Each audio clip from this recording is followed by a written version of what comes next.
Hello tout le monde, aujourd'hui cette petite vidéo pour vous montrer comment traquer les scrolls ou est-ce que les gens, jusqu'où les gens font défiler les pages de votre site internet. Donc comment traquer les scrolls avec Google Tag Manager, peu importe le site internet, qu'il soit fait sous WordPress, en sur-mesure ou autre. J'ai fait cette vidéo parce que je pense que c'est vraiment important de suivre les scrolls. Ça vous montre si vos pages sont intéressantes, si les gens descendent dans votre page. S'ils descendent dans votre page, ça veut dire qu'ils veulent en savoir plus. Ça veut dire que le haut de votre page, le contenu du haut de votre page les intéresse et ils descendent. En revanche, si il n'y a pas du tout de scroll, ça veut dire quand même qu'il y a un problème. Donc je pense que c'est une donnée intéressante.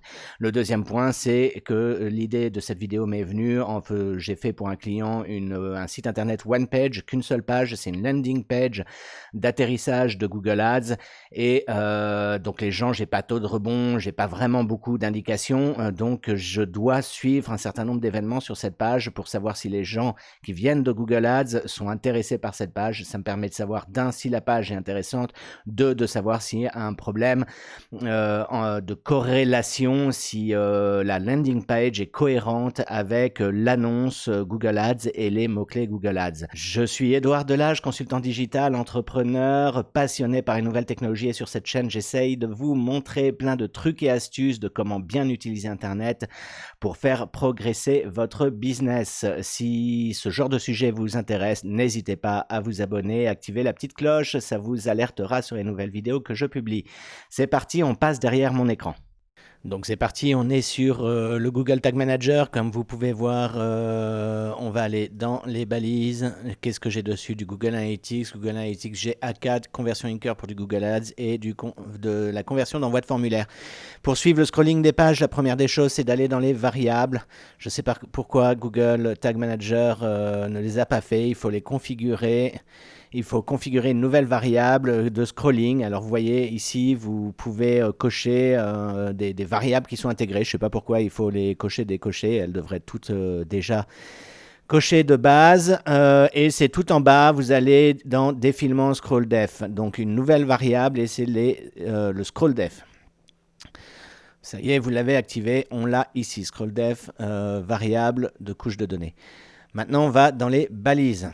On fait une nouvelle balise et on va la nommer Google Analytics Scroll. Maintenant, on prend la configuration de la variable et évidemment, c'est du Google Analytics.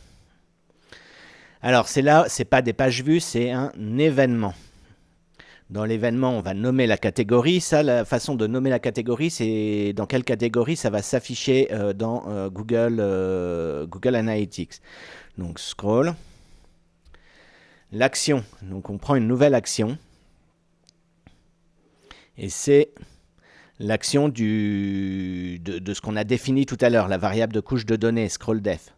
Donc si vous ne définissez pas une nouvelle variable, là, vous ne la trouverez pas dans cette action. Donc dans cette action, vous venez choisir cette nouvelle variable que vous avez actionnée ici.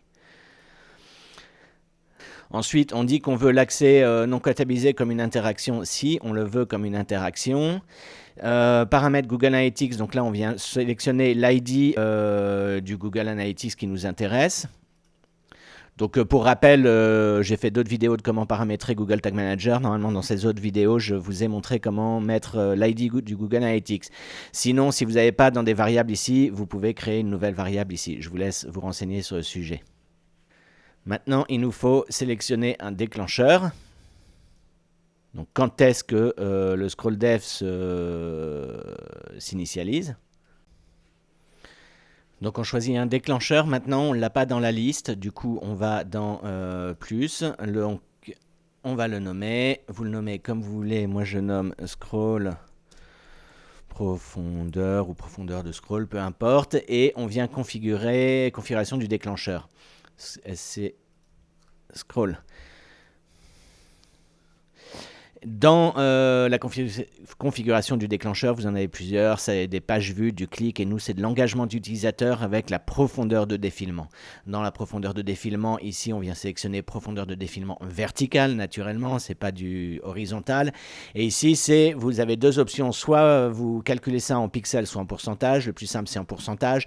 C'est juste des chiffres séparés par des virgules. Si vous voulez que ça se déclenche que quand le visiteur a vu 90% de la page, il a scrollé à 90%, vous mettez que 90. Si vous voulez des steps du genre 10%, 50%, 70%, bah vous séparez par des virgules.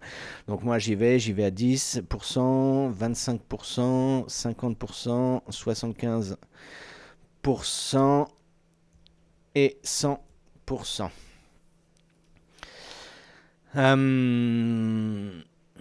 Et on veut sur toutes les pages, fenêtre chargée, on est tout bon.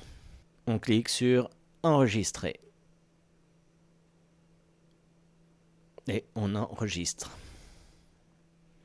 Donc on a notre balise, notre déclencheur, notre variable, notre espace de travail modifié. Comme toujours, on n'oublie pas de prévisualiser.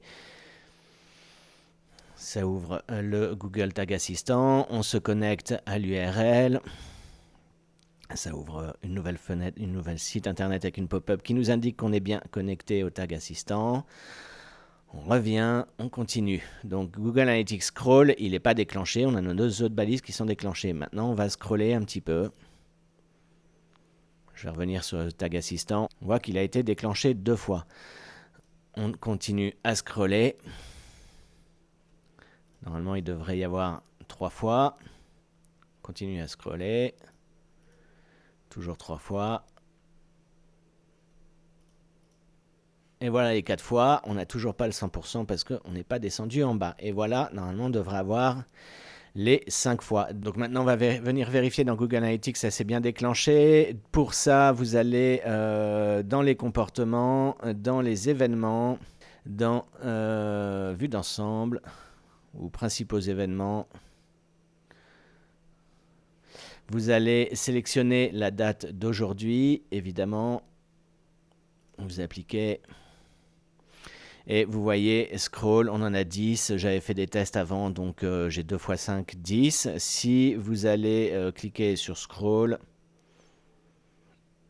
vous allez avoir les actions d'événements 10, 100, 25, 50%, ce qui correspond aux valeurs de défilement. Donc globalement, vous aurez, je sais pas moi, 90% à 10, à 25%, vous aurez, je sais pas moi, 60% de vos visiteurs, et puis vous allez les perdre au fur et à mesure. Mais si vous avez 98% à 10% et 0% sur le reste, là, ça voudra dire que vous avez un problème sur votre site internet de communication. Donc voilà, donc tout fonctionne bien. On revient sur le site internet, on peut le supprimer, on peut quitter le Google Tag Assistant, on revient sur Google Tag Manager, modifier espace de travail 3, donc maintenant on envoie nos données. Ajout du suivi de scroll. Et on publie.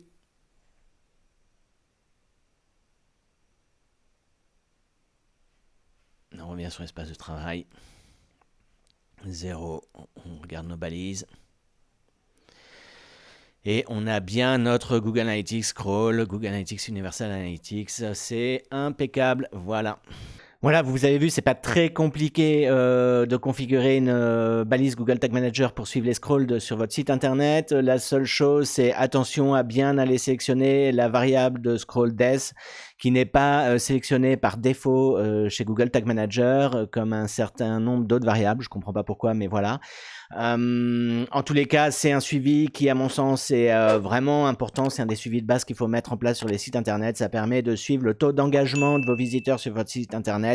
Est-ce que vos accroches en haut de vos pages sont intéressantes? Est-ce que ça invite vos visiteurs à aller plus loin dans le défilement de vos pages? Je vous ferai une autre vidéo sur comment traquer les clics sur des éléments importants de vos pages. C'est un autre élément important à suivre pour comprendre l'interaction de vos visiteurs avec vos pages web.